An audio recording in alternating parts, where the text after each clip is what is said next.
Welcome back in, you guys. One Piece chapter 1164 has arrived.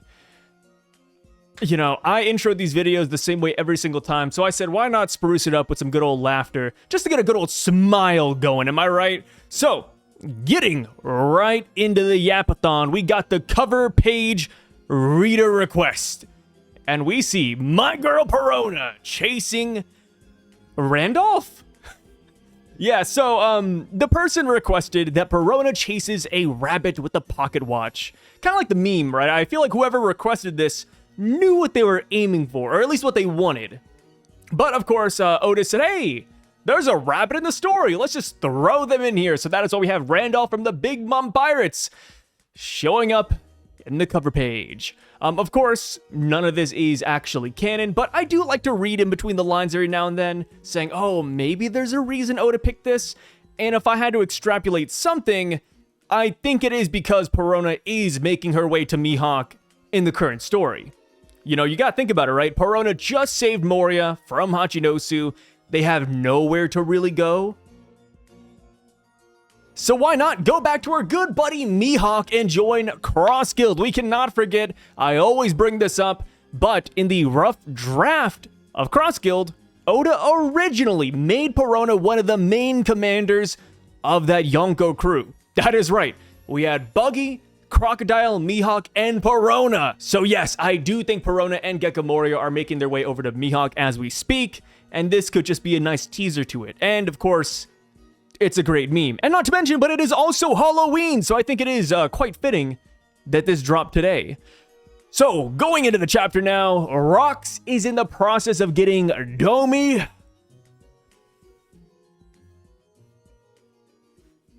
Reversi'd. But Rox isn't transforming as fast as the Giants and Elbaf or even other Domi Reversi'd people. Rox is fighting back. Imu even says how obstinate, how stubborn. Rox rebuttals, and he says, you shouldn't scoff at humans, you beast. Davy D. Jones. That is the name of the previous king of the world. Imu gets mad. He's rage baiting the rage baiter. Imu says, insolent fool. That wretch was never king, not for a single moment. Thou hast no place in the fate that binds Mu and Davy. Bro, what is this dialogue, man? What is going on here? So, who is spitting facts right now? Is it Zebek or is it Imu? Right, because we have no clue. We could say that, of course, yeah, Davy Jones, yeah, this is his will, is being passed down, the story's been passed down. He was the previous king of the world. But Imu's saying, no, that was never the case, and you were not there, so you should not talk about it. I'm kind of mixed. I could see it being more nuanced, because here's the thing, right? What does king of the world even really mean? Does that mean you rule over the world government? Or could that simply mean that you ruled over a majority of the nations? And even then, during the Void Century, that is when the world government first got established. So was Davy Jones a part of that? Or did he simply rule over every island with an iron fist, and he was his own world government? We have no clue. So it's really hard to comment on this, but of course, regardless, this did strike one of Imu's nerves. Zebek goes on and he says, then you shouldn't be so scared. Davy Jones is just a name after all. You've been afraid of it for a long time, haven't ya? Afraid that someday someone is going to inherit Davy's will and fulfill the promise. I wonder, who scares you the most, Davy D. Jones or Joy Boy? So this has sparked a lot of debate in the community. Well, okay, not a lot of debate, it's like good banter, but people are wondering if the D stands for Davy. Personally, I don't think so, just because I feel like that'd be very repetitive. Oh, the will of Davy, so does that mean his name is Davy Jones? Like, I don't think that's the case. But then again, you could just say they shortened it so everybody who follows Davy's will just gets the D regardless. But I'm not too sure about that one. I still think the D will be something else. I think Davy Jones's will and his promise are separate from Joy Boy's will and Joy Boy's promise. I feel like there's a clear line in the sand between the two, and I think the will of D versus the will of Davy is going to be the exact same way. the vibes I'm getting right now from this are very Naruto-esque. Of course, there's other examples out there, but kind of like how in Naruto we had Indra and Ashura, and then we had Hashirama and Madara, and then we have Naruto and Sasuke. It kind of feels like that exact same way here, except instead of reincarnations, I'd assume this is more like a passing down of wills. And here we have it. You know, I think the current day Joy Boy is obviously going to be Luffy, and then Davy Jones, believe it or not, I think is going to be Blackbeard. So, Imu says, hey, cease this babble. They will never resurface as long as you fade into oblivion. Mu has found the perfect soldiers now, a certain nation of gentle and indecisive giants. Rox says, wait, giants? You bastard! Stay away from Harold! He just wants peace! Imu says, indeed, this is an unprecedented opportunity. A sovereign this pliable may never appear again. Rox says, you literal! And then boom. Domi Reversi has been completed. Rox has fully turned. What's happening here? Last chapter, there were theories out the wazoo about how Domi Reversi actually was fulfilled. Maybe it's because Imu stabbed Rox in the end. He got that blood that he needed for the ritual. Maybe it was a homeland thing. Of course, this is where the Davy clan lives. This is where Rox was born. Maybe that's it, because Domi Reversi means I have returned home. But here in this chapter, we see that Rox can fight back against being turned into a demon. And he only fully got turned after he was enraged by Imu threatening his best friend. Was that a condition? Did Rox have to lose the mental battle? Did he have to get rage baited to fully get turned into a demon? I don't know. It's really tough because in Elbaf, we've seen instances where you're simply in between two Domi Reversi people and you get flipped. And then with Brogy, he didn't get rage baited. His hand simply got blown off. Right? It seems like Domi Reversi could work in a multitude of ways, and maybe the stronger will you have, the more conditions you have to fulfill. That's kind of where I'm at right now.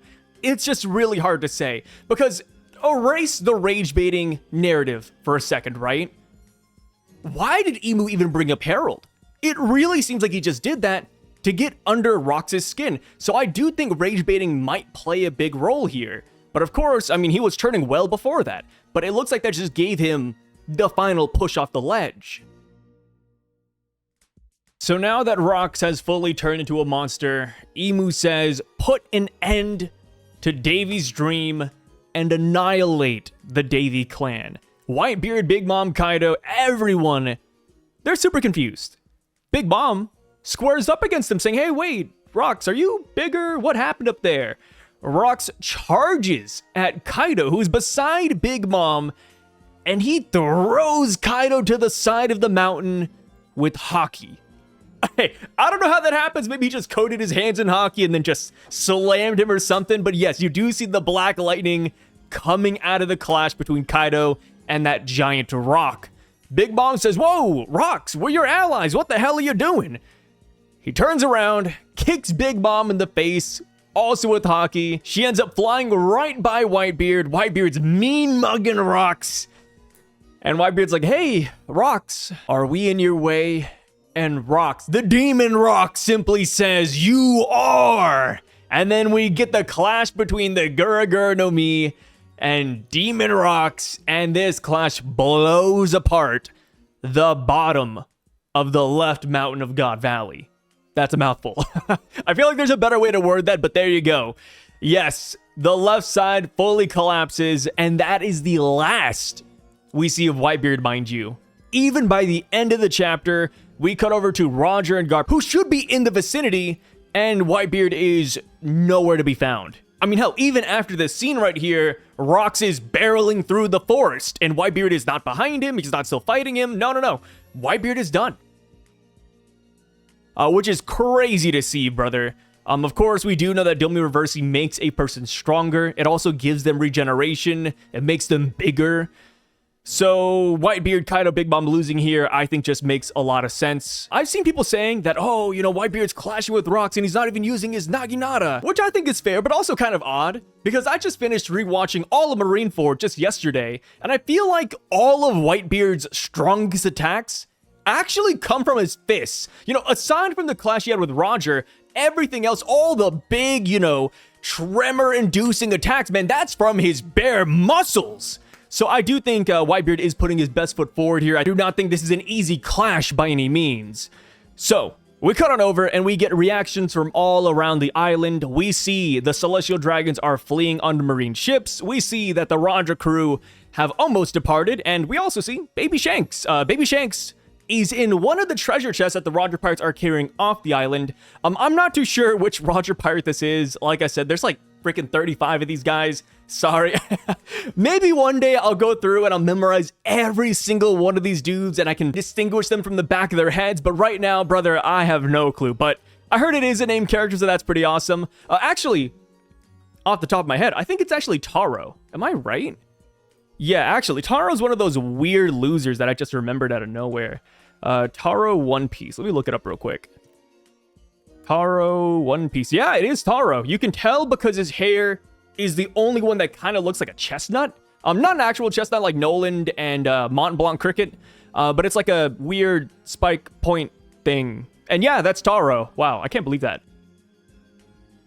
So yes, Shanks is in the process of being taken off the island as we speak. We see Dragon, and he's losing it, brother. You know, he says, ah, damn it!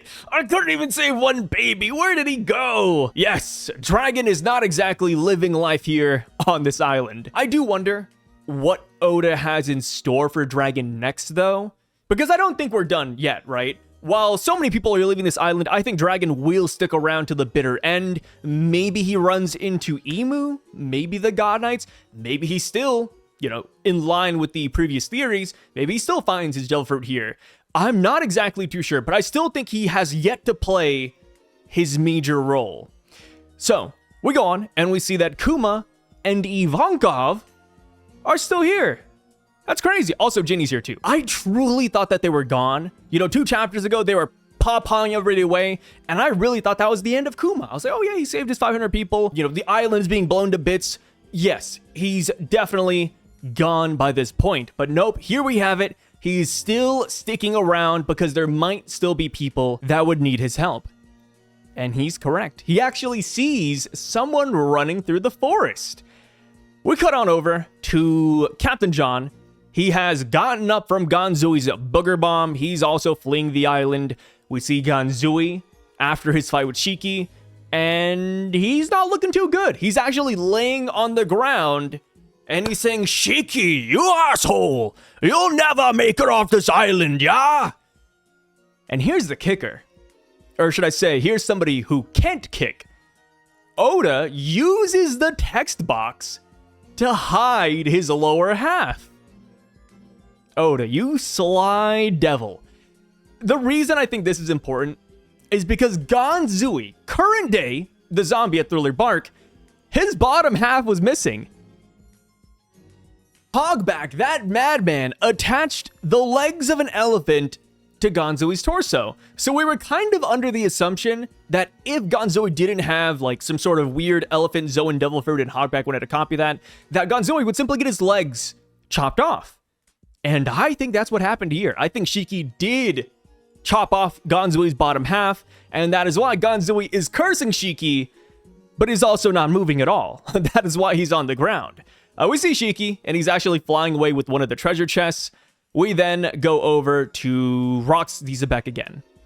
And because he got past Kaido, Whitebeard, and Big Mom, he has now found his way to his wife and son.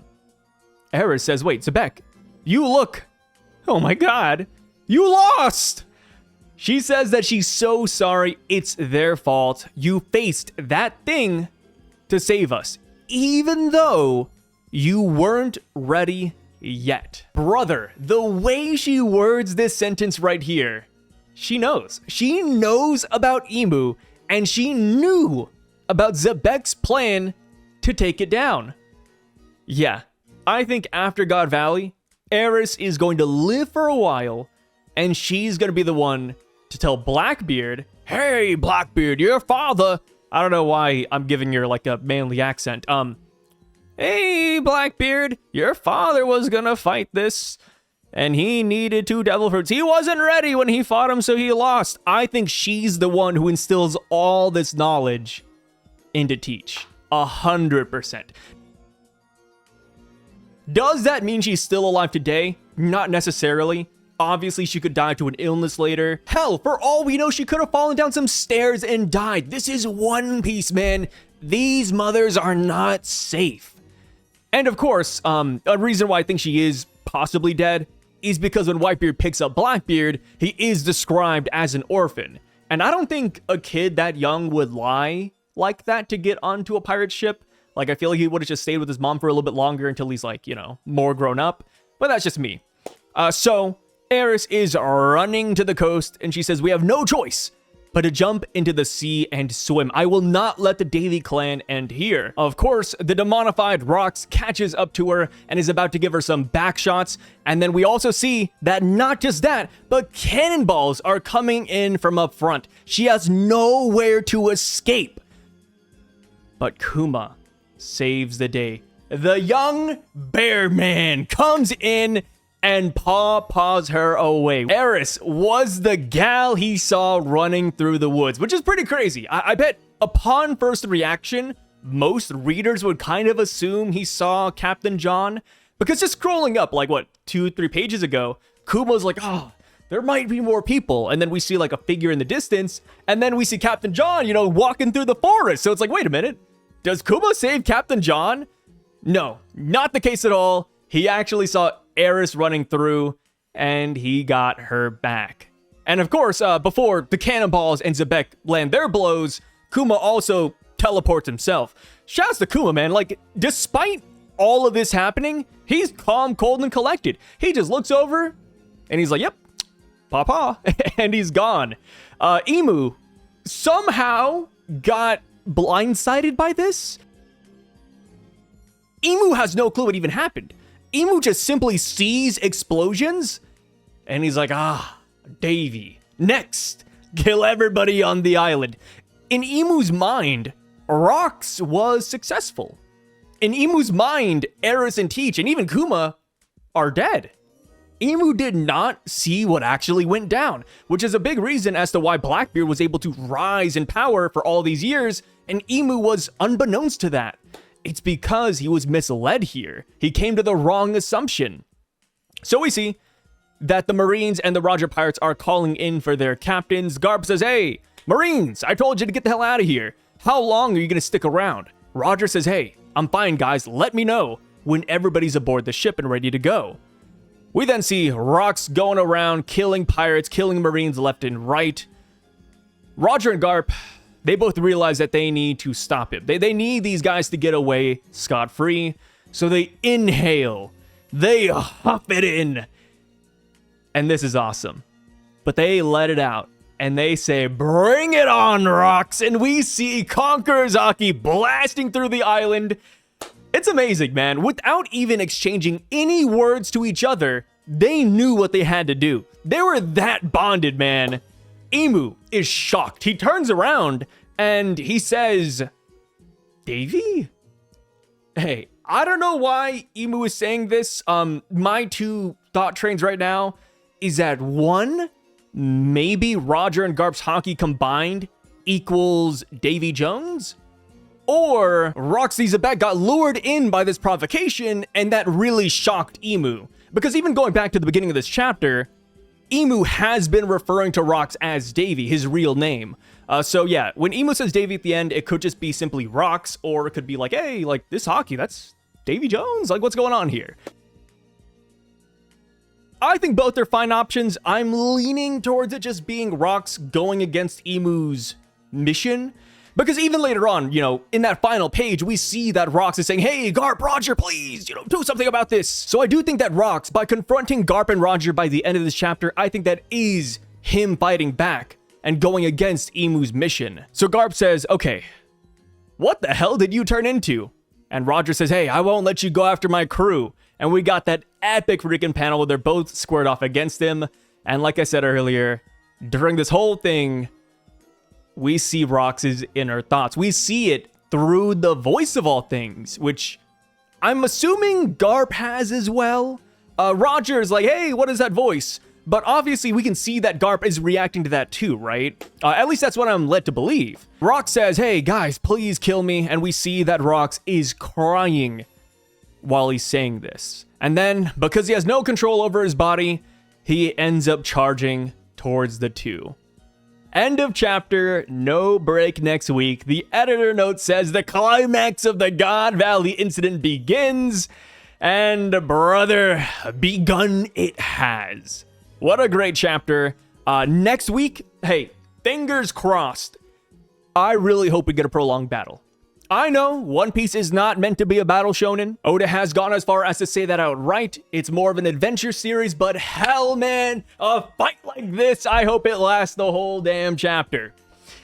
What are my takeaways, though?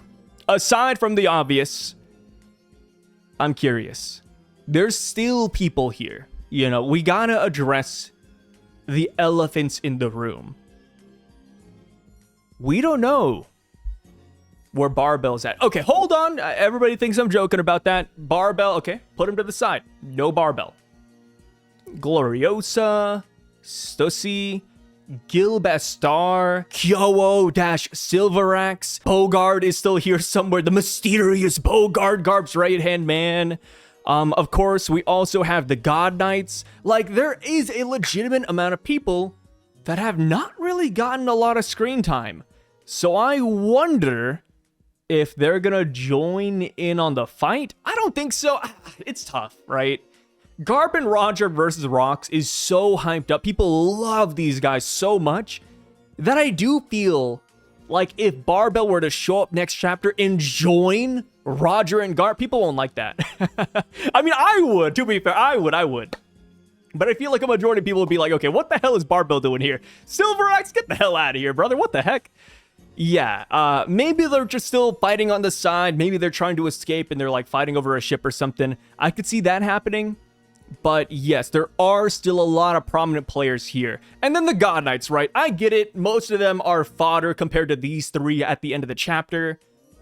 But they're still around, you know, like, hey, Garling should be done with his regeneration. Oh my god, I hit like the 6-7 right there. You know, obviously, we have like the Yeti Holy Knight who still hasn't really done anything. We also still have the Meyer girl. Gunko is here. Remember that? Gunko had a full-ass introduction. Oh, here's God's Steel. And she's over here stabbing people with their arrow. And then we don't see Gunko again. It's like, okay, wait. Is that really it? I don't think so. I feel like we're still going to get something from those guys, especially Garling. Brother, if we do not get something big from Garling on this island, then Oda's like the biggest troll out there. Because last year, Oda took a month off of One Piece. He took that month-long break, and because of that, he decided to drop 10 questions in its stead, saying, oh, like, I'll answer 10 prominent questions, just throw them my way. And one of the first questions was about Garling. Hey, Oda-sensei, how strong is Garling? Oda said, don't worry about it. Garling is strong. There's a reason for his strength. And that comment, that question, was in reference to God Valley, because he was here with the greatest. Brother, we have not seen anything good from Garling yet. Of course, we had that really hype panel where he killed his wife, but aside from that, man, he's not looking too good. I do not think it's over yet for the God Knights. I think some of the Rock side characters could still come back into play. Yeah, I'm holding out hope. But alas, that is it for today, guys. That's all I have to say. Very straightforward, simple chapter. Loved it from start to finish, like I said. God Valley, man, it's the gift that keeps on giving. All it needs to give now is some Barbell love and some God Knight love, man. But can't complain. Let me know what you guys think about this chapter down below. Of course, in the next couple of days, we will be coming back with a comment read-through video, the post-game video. So stay tuned for that. Drop your theories, opinions, etc. down there, so we can check it out.